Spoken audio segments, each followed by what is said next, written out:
Hi, welcome back. I'm Hamed, and this is getting CELTA. So, this is episode two.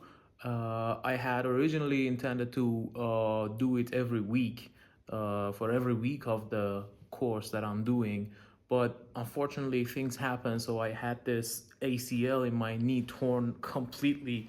So I had to get it. I had to get a surgery, and I was in bed for a couple of weeks. Although I made notes of what I'm gonna say in my blog, it was a little bit difficult to film this. I know this is not even ideal for me right now, but it's better than nothing. So what I'm doing today is I'm talking about week one and week two together because right now I'm in week four of the week five. Actually, tomorrow starts, and so I've had 4 weeks of studying and assignments and observations. But right now I'm doing this vlog. In this episode, I'm doing week one and week two of the course, and then probably next week or the week after I'm doing the other pairs of weeks until I catch up with the weeks. Then I might go back to weekly routines. But thanks for being here and for watching me. If you have any comments, any questions about the CELTA course or about the things that I talk about, feel free to comment down below. So let's get to what's the real deal. In week one, we had to get used to things. We had to get familiar with things, getting familiar with other students, getting familiar with the tutor, getting familiar with the Moodle. Although I'm not sure what you know what Moodle is. It's an acronym for the website that we use. It's called CambridgeTeachers.org, if I'm not mistaken. And it's called it's an acronym. It's a modular system that lets you study different units at different times, and then it provides opportunities for you to be tested and assessed. As I told you in the previous episode, there are lots of unassessed and assessed exercises and assignments, which are there in the Moodle. Everything is in the Moodle. The Moodle is somehow easy to navigate. I checked it out. I chatted with a few friends. I added some of the participants to my contacts. There's this forum. I love forums, so I checked that out immediately. There were every week there are at least two forum discussions that we have to participate in. The first one was the first two forum discussions. One of them was getting things in common. If I'm not mistaken, it was the title of that forum. So we had to talk about some of the things that we do apart from teaching, things that we do for fun in our free time. I shared it with people, and interestingly, a lot of people replied. I replied to their posts, and it was nice. We got familiar with each other. We got to know each other a little bit more. And the other one was my top three. So I talked about my top three books. Everybody else, some people did it about books. Some other people talked about their favorite movies. It was mostly about culture. Some other people talked about their activities, their favorite activities and stuff. It was fun again to see what teachers do around the world. Although not everybody in the class, as I found out later, is a teacher right now. Some of them have just begun. So yeah, but all in all, it was really good. It was really good to have that opportunity to get to know the people that are doing the same course as me. For week one, there were two more things that were included. One was 2 units, the other one a live session. So I'm going to talk about the first 2 units. Unit one was called Learner First. It was mostly about motivation, different types of motivation, but it didn't stop there. Like theories, intrinsic, extrinsic. No, there was explanation about all of them. But later we had some practical things to do. Like we learned about lead-in, the different ways of doing lead-ins. There were a lot of examples of teachers lead-ins to different classes, different lessons, and we had to make sure we could recognize the different types of lead-ins, and we could devise one of our own. And there was also a forum, a discussion forum on the same unit. We had to talk about the lead-in that we thought best for a lesson. The second unit, we went straight into reading. It's mostly about receptive skills, but only reading, having texts to practice reading with students. We talked about the different sub skills of reading, like reading for gist, reading for specific information, reading for details. Not more than that. There are some other sub skills, as you might know, but we talked about them and how, what the procedure is like to teach a receptive skill like reading.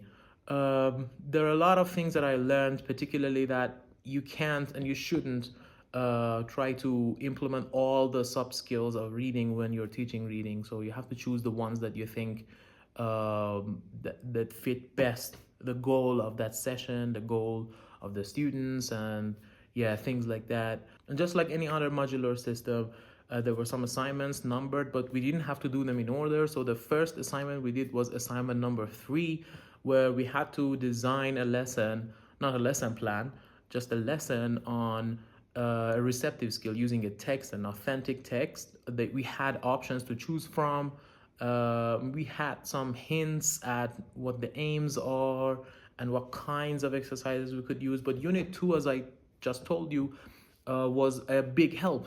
It was great help. There were lots of examples, so it was easy. There were a lot of samples and templates on the website, so it wasn't that difficult, but it still took me a lot of time. It took me like 2-3 hours, because first of all I had to get around the website, find the templates, to realize what they want from you is really important, because sometimes you submit as an assignment and they just send it back to you and ask you to do it according to what Cambridge wants you to do.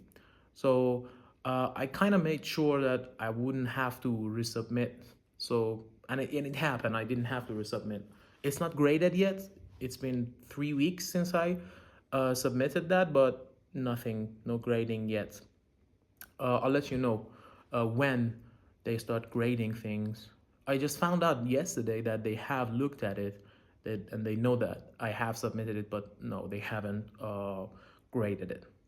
So let's get to the live session. The first live session that we had, it was mostly us getting to know each other and the orientation, getting to know about how things work inside CELTA.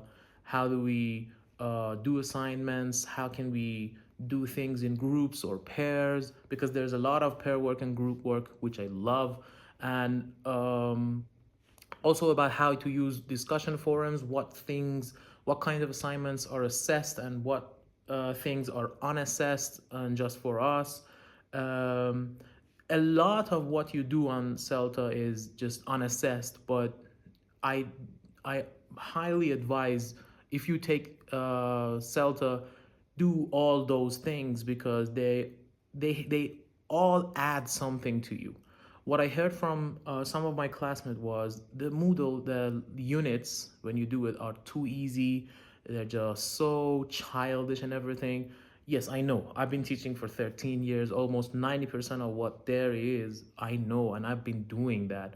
But still, taking time, being careful about every detail and things. I'm not talking about being like overthinking things, no, but it definitely is worth doing all those things, because it just keeps refreshing your ideas of how to teach things. And you can get creative, because somehow it makes you confident of what you know. And if you don't know it, again, it makes you confident through a lot of practice. Exercises keep coming up and you have to do things over and over and over. Maybe the problem is that for some of the exercises there's no there's nobody to see if you've really done something, and it's just a percentage that shows on the website how many times you hit next. That's all. And you can just cheat easily, but I advise you not to cheat and do everything save texts. There are a lot of really good hints, points. You can save all of them. You can print screen. You can screenshot. So I advise you, have like this folder in your drive and then save everything into it because they're all so helpful. Not only in the doing of assignments and teaching practices, but also for your own teaching practice, for your own teaching in classes. They'll be hugely useful. Um, so inside the live session, we got to know different people. We went into groups and pairs. By the way, it was on Zoom. Apparently, they do it only on Zoom here. They also do it on Microsoft or Teams, if I'm not mistaken. But for us, it was on Zoom, which was some kind of a challenge for me and for some of my classmates who are from Iran, because we have to use a VPN. Some people don't have a VPN on desktop, but you have to use it on desktop because it's a lot different than what you do on a phone, than what you get on a phone from Zoom. So we also talked about how discussion forums work in the first live session. There were a lot of group work and pair work again, which I loved. At some points, it was a little bit difficult to understand what other classmates were saying because of the different accents we had. And almost everybody spoke really good English. That was nice. A lot of people were so serious, not in a bad sense. They were positively, and I was positively euphoric because it's been a long time. I've been wanting to do this. So yeah, I was excited for this. And a lot of other people some people were too stressed, too excited and stressed. And I tried to help them whenever I had the chance. I used to talk to them, do this, do that. And because we are working in a group, and if they're so stressed all the time, it makes me stressed probably, and everybody else. So yeah, it was an angle to the course that I had not expected. To be working all the time with people. It's so nice. Some people on Instagram followed me. I followed them back. Some of them texted me on WhatsApp or Telegram. We're in touch. Sometimes we email each other. People from China, Turkey, Greece, Iran, definitely. And that's so nice. That's I think one of the greatest points about this course, getting to know people. Last time I told you that there's this pre-course task they sent us. There's a lot of tasks, I think 40 to 50 tasks we had to do. And in this live session, we had the answer to all those tasks. So I guess that's all about, that's all about week 1. Now, before beginning week 2, that's when I had to do my surgery and I was at the hospital. Everything was somehow postponed to the last minute. I did all my assignments on a Sunday, which was the last day. Monday is usually they send in stickies, which means the plan for the week on Mondays by 9 to 12 a.m. And all the deadlines are Monday 9 in the morning. Other deadlines are Sundays, like discussion forums and stuff, which are not assessed. But if something is assessed, like an observation or an assignment, the deadline is usually Monday 9 a.m. So I managed to do it by Monday, I think 4 or 5 a.m. I remember on that day, I hadn't done anything before that, prior to that. So I had to do a lot of lessons, and then get to the assignments one by one.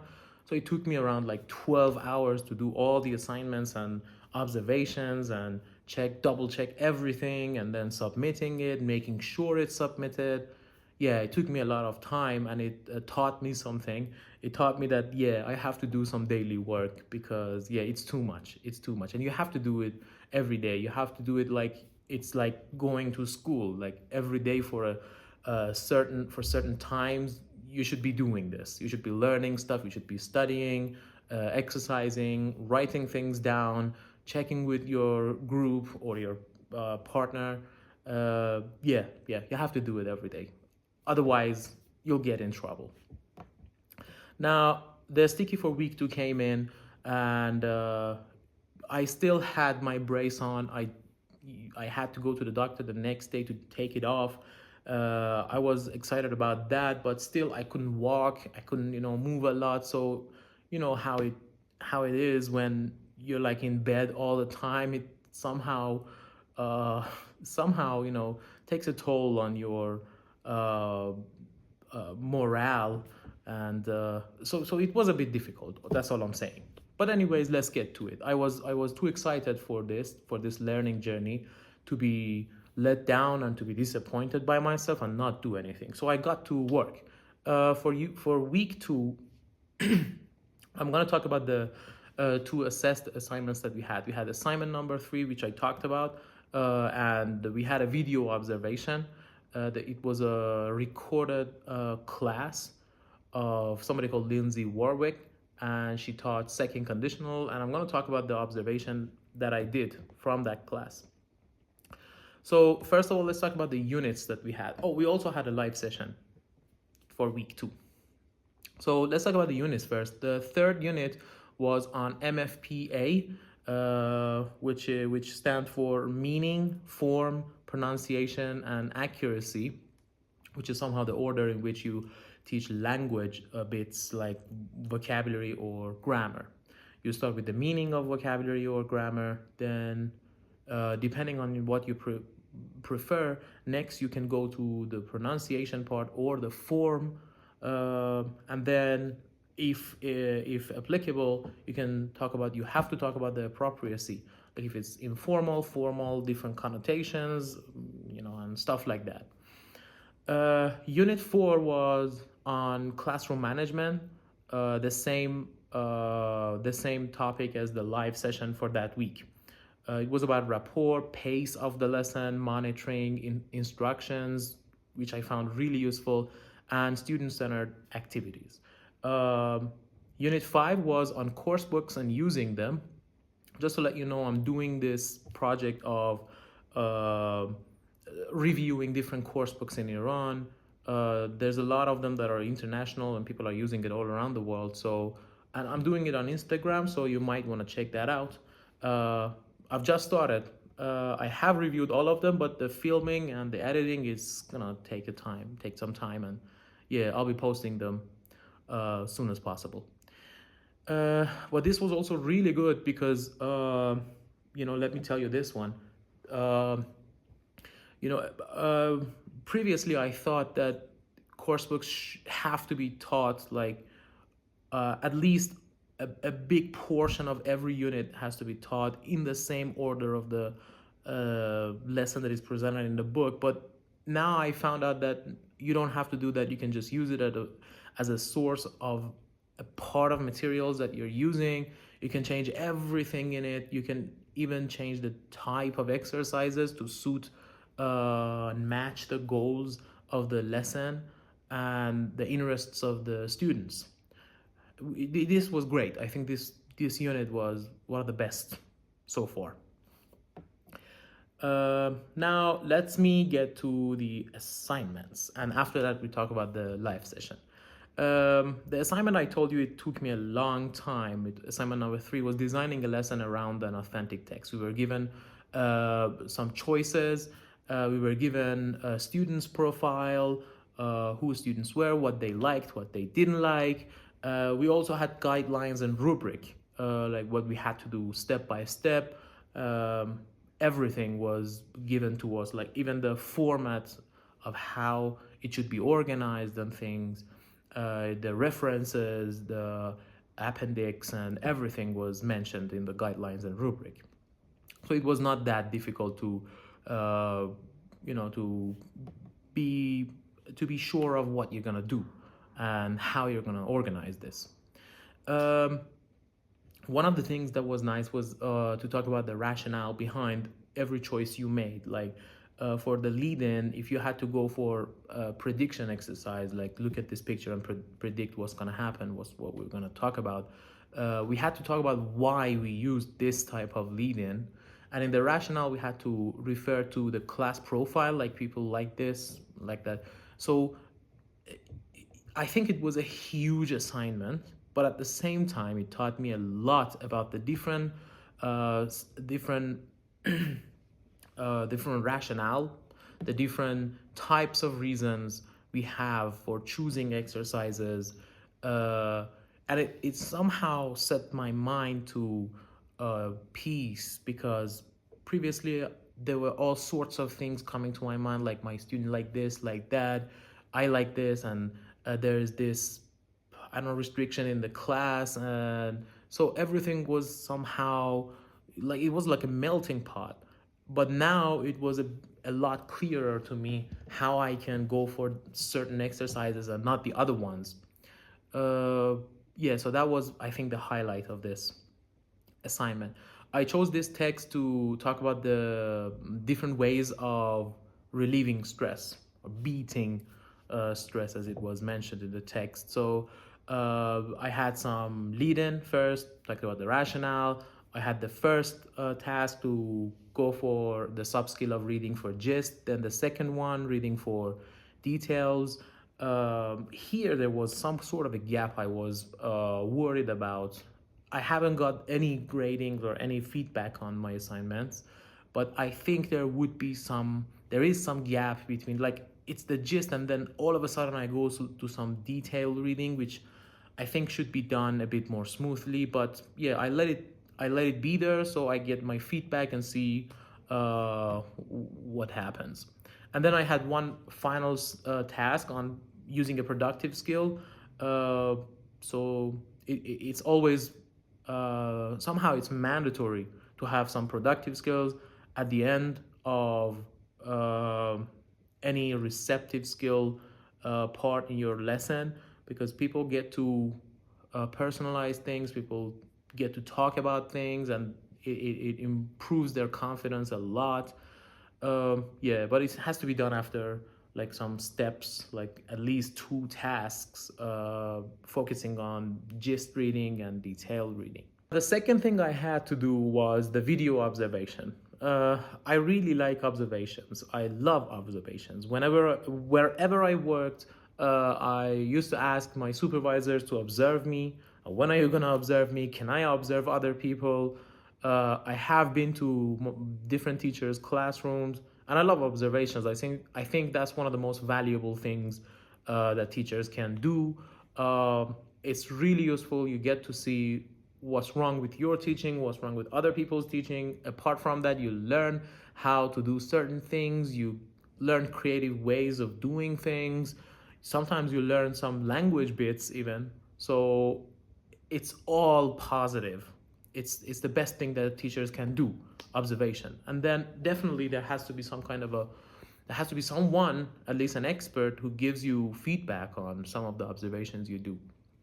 Even if there's nobody like that, and you do peer observation with your colleagues or your friends, you can give feedback to each other, and out of them you'll learn a lot, you'll earn a lot.